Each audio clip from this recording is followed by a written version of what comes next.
Nə qədər boş şeyə həyatda sevinsən, mütləq əvəzini qəmlənəcəksən. Mütləq. Boş şeylərə də qəmlənəcəksən. Sən aram yaşaya bilməyəcəksən. Sən təriflədilər səni, sən üçün yaxşı oğlansan, sən filan. Təriflədilər, sevindin, bil ki, burnundan gələcək o. Yersiz sevindin, burnundan mütləq gələcək, yersiz təhqir eşidəcəksən. Qaçılmazdır bu.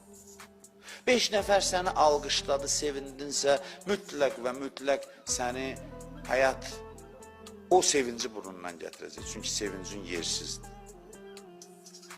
İstəyirsən rahat yaşayasan, boş şeylərə sevinmə. Bəs niyə sevinəyik?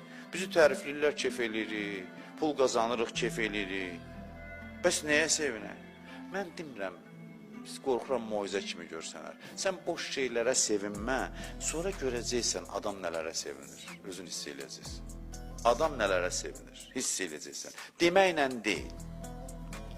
Mən bunu keçmişdə də demişəm, insan dərin varlıqda yox, çox dərindir, çox. O insan ki, sevincini 2 kəlmə ilə izah eləyə bilir, bu sevinc nə sevincdir ki? Deyirlər, nə şadsan bugün? Elə ki, deyə bildin niyə şaddır, deməli o sevinc deyil.